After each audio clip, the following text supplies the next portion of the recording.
জয় শ্ৰীৰাম ধ্বনিৰে মুখৰিত বিশ্বনাথ মহজুলি বস্তি দেশৰ বিভিন্ন প্ৰান্তৰ দৰে মহজুলিতো বিৰাজ কৰিছে এক উৎসৱমুখৰ পৰিৱেশে ৰামলালাৰ প্ৰাণ প্ৰতিষ্ঠা বৰ্ষপূৰ্তি মহোৎসৱ উপলক্ষে মহজুলি বস্তিৰ গণেশ মন্দিৰত দেখা গৈছে বহু ভক্তৰ ভিৰ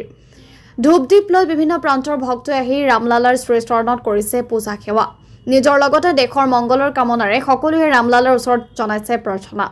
পূজা পৰ্বৰ মাংগলিক কাৰ্যৰ মাজেৰে সম্পন্ন হৈছে হোমযজ্ঞ সমান্তৰালকৈ নাম কীৰ্তনো কৰিছে ধৰ্মপৰায়ণ মহিলাসকলে শ্ৰীৰামৰ গুণানুকীৰ্তনেৰে চলি আছে প্ৰবচন পৰ্ব উল্লেখযোগ্য যে এগৰাকী জনজাতীয় কাৰ্বি সম্প্ৰদায়ৰ ধৰ্মপৰায়ণ মহিলা ৰাম কথা প্ৰবচন কৰা পৰিলক্ষিত হৈছে কাৰ্বি আংলঙৰ পৰা অহা প্ৰবচক বাছাপি ৰংপিপিয়ে সুন্দৰকৈ ৰাম কথা বৰ্ণন আৰু গুণানুকীৰ্তন কৰি ৰাজ্যক আপ্লুত কৰে আনহাতে বিশিষ্ট অতিথি হিচাপে উপস্থিত থকা বিশ্বনাথ জিলা হিন্দু জাগৰণৰ কাৰ্যকৰ্তা পংকজ কলিতা আৰু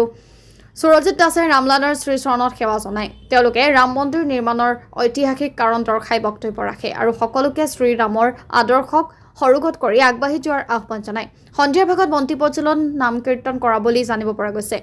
বিশ্বনাথৰ পৰা ৰমেশ চন্দ্ৰ চৰণৰ ৰিপৰ্ট শোণিতপুৰ লাইভ